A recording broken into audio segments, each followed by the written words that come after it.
صدا گیت گاتا رہوں میں نبی کے، ہو توفیق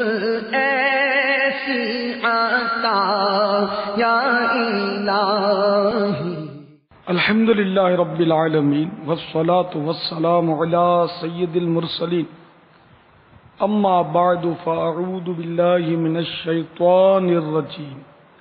بسم اللہ الرحمن الرحیم،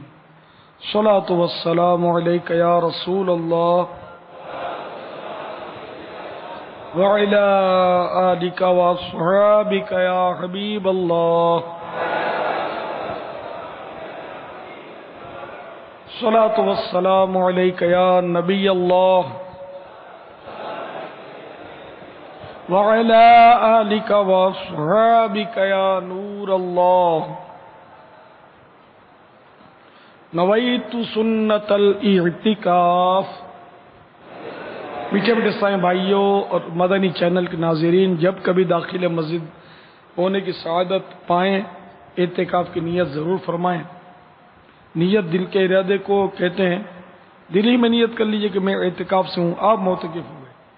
دل میں نیت حاضر ہوتے ہوئے زبان سے بھی دہرا لیا جائے، زیادہ اچھا، چاہے مادری زبان میں کہہ لیں، اردو، سندھی، پنجابی، ہندی، کون سی زبان سے بھی کہہ لیں کہ میں اعتکاف کی نیت کرتا ہوں، آپ معتکف ہو گئے۔ یاد رکھیے، مسجد میں کھانا پینا، سونا، سحری، افطاری کا کھانا وغیرہ یہ جائز نہیں، اس لیے اعتکاف کی نیت اگر کی ہوئی تھی تو ضمناً کھانا پینا، سونا وغیرہ بھی جائز ہو جائے گا۔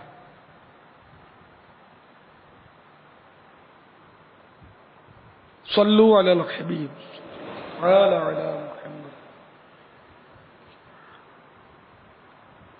الحمدللہ 1431 ہجری کے ماہ رمضان المبارک کی آج 8ویں تراویح ادا کر کے آپ سب جمع ہیں عالمی مدنی مرکز فیضان مدینہ میں۔ معتکفین دعوت اسلامی اور عاشقان رسول کا مدنی مذاکرہ ہے۔ اس سے پہلے کہ ہم سوال جواب کا سلسلہ شروع کریں، سر جھکا کر نہایت توجہ کے ساتھ اچھی اچھی نیتیں کر لیں۔ ادھر ادھر دیکھیں گے، بات چیت کریں گے تو نیتیں رہ جائیں گی، اور نفس آپ کو نیتیں کرنے نہیں دے گا کہ ثواب سے بڑی محرومی ہو سکتی ہے۔ تو حسب حال نیتیں کرتے جائیے۔ اللہ عز و جل کی رضا پانے اور ثواب کمانے کے لیے اچھی اچھی نیتیں کرتا ہوں، بلا وجہ کپڑے یا بدن سہلانے، ادھر ادھر دیکھنے، باتیں کرنے، ٹیک لگانے، پردے میں پردہ نہ ہونے کی صورت میں گھٹنے کھڑے کر کے دوسروں کے لیے بدنگاہی کا باعث بننے، گھٹنوں میں سر رکھنے کی اس لیے ہم نیت کر رہے ہیں کہ گھٹنوں میں سر رکھیں گے تو نیند چڑھے گی، تو توجہ نہیں رہے گی پھر۔ تو گھٹنوں میں سر رکھنے، دوسرے کو اشارے کرنے، اٹھ کر چل پڑنے وغیرہ سے بچتے ہوئے علم دین کی تعلیم کی خاطر جہاں تک ہو سکا، جتنی دیر ہو سکا، دو زانو بیٹھ کر علم دین سمجھنے کے لیے نگاہیں جھکائے خوب کان لگا کر سنوں گا۔ ذرا دو زانو بھی ہو جائیے، اتحیات میں جس طرح بیٹھتے نماز میں اس طرح ہو جائیے، جتنی دیر ہو سکے بیٹھ سکے، پھر 4 چوکڑی مارنے، پھر 2 زانو ہو جائیں۔ تو جتنا احترام کریں گے ثواب ملے گا، مانیں گے تو فائدے میں رہیں گے، مجھے نو لفٹ کریں گے تو نقصان تو ذرا آپ ہی کا ہے۔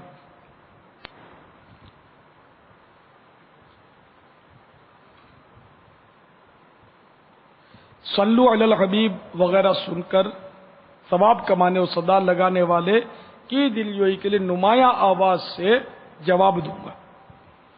صلو علی الحبیب کہا، یا کسی نے اذکر اللہ کہا، توبو الی اللہ کہا، اس کے جوابات تو عام طور پہ آپ کو معلوم ہوتے ہیں، تو وہ بلند آواز سے دیں گے تو جو بولے گا اس کو بھی ثواب، اس کا دل خوش ہوگا، اس کا آپ کو ثواب ملے گا، جبکہ نیت ہو کہ میں دلجوئی کے لیے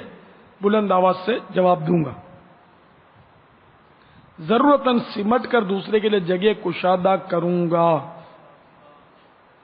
دھکا وغیرہ لگا تو صبر کر لوں گا، گھورنے، جھڑکنے، الجھنے سے بچوں گا۔ حق پر ہونے کے باوجود نہیں جھگڑوں گا، خاص خاص باتیں لکھوں گا،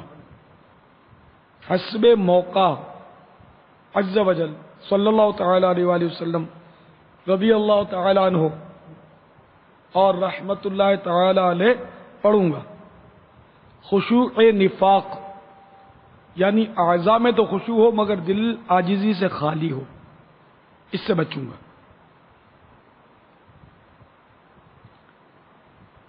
بیان کے بعد خود آگے بڑھ کر سلام و مصافحہ اور انفرادی کوشش کروں گا، بنیت ادائے سنت بات کرتے ہوئے مسکراتا رہوں گا۔ وہ خشوع نفاق کی پھر آج مزید یاد دہانی کروا دوں آپ کو، کہ جیسا کہ احیاء العلوم میں امام غزالی علیہ رحمۃ اللہ الوالی نے حدیث پاک نقل کی ہے، تعوذوا باللہ من خشوع النفاق، یعنی منافقت کے خشوع سے اللہ کی پناہ مانگو۔ تو نفاق یعنی منافقت کا عجز اور خشوع یہ ہے کہ اعضاء تو خشوع اور خضوع کا اظہار کریں لیکن دل میں خشوع نہ ہو۔ پاپا وہ اگر کارڈ پر تصویر ہو اور وہ انجانے میں یا بھولے میں جو ہے نا وہ جیب میں ڈالنا بھول گئے کیونکہ وہ لٹکی ہوئی ہوتی ہے سامنے، تو اس سے نماز پر کیا حکم ہوگا؟ تو یہ ارشاد فرمائے کہ وہ تصویر پورے قد کی نہیں ہوتی، تو کیا اس کی وجہ سے نماز میں کراہت کم آئے گی، زیادہ آئے گی، کیا حکم ہوگا؟ اصل وہ باہر شریعت میں تو مطلقاً تصویر کا لکھا ہے کہ لباس پہ تصویر بنی ہوئی ہے تو نماز مکروہ تحریمی ہوگی، اور تصویر لکھا ہوا ہے، اور عام طور پہ تصویر ہمارے یہاں آدھے قد کی بنتی ہے، اور مکروہ تحریم لکھا ہے باہر شریعت میں، لیکن آدھے قد پورے قد کی وضاحت نہیں ہے اس میں۔ تو یہاں ہمارے دارالافتاء اہل سنت سے اس کا تفصیلی فتویٰ جاری ہوا ہے، جو کافی یعنی کہ میں نے پہلے پڑھا بھی ہے، یہ بھول گیا تھا میں، جب بھی ہمارے اسلامی بھائی نے توجہ اچھی دلائی تو ہمارے دارالافتاء کے اسلامی بھائیوں نے اس میں جد الممتار جو کہ سرکار اعلیٰ حضرت امام اہل سنت رحمۃ اللہ تعالی علیہ کی جد الممتار یہ اعلیٰ حضرت کی ہے، اور آپ نے رد المحتار جو کہ حضرت علامہ عابدین شامی قدس سرہ السامی کی رد المحتار پر یہ حاشیہ لکھا، یہ اس کی شرح لکھی ہے، جس کی 4 جلدیں مکتبۃ المدینہ نے شائع کر دی نا، 4 جلدیں الحمدللہ مکتبۃ المدینہ شائع کر چکا ہے۔ تو جد الممتار جلد 2 صفحہ 366 تا 365 پر اس مسئلے کی بڑی پیاری وجہ ہے، وضاحت ہے، اور یہ اعلیٰ حضرت نے جو شرح لکھی ہے عربی میں ہے، اس کا ترجمہ شائع نہیں ہوا ہے، یہ دارالافتاء والوں نے ترجمہ کیا ہے، تو میں آپ کو ترجمہ پڑھ کے پیش کرتا ہوں۔ اور اس کے علاوہ دوسرے اعضاء میں سے کسی ایسے عضو کا نہ ہونا جس کے بغیر زندگی ممکن نہیں ہے، یعنی کہ وہ شرائط غالباً بیان ہو رہی ہیں کہ تصویر کب ممنوع ہے اور کب ممنوع نہیں۔ تو اس کی مثال دی ہے جیسے فوٹوگراف میں ہوتا ہے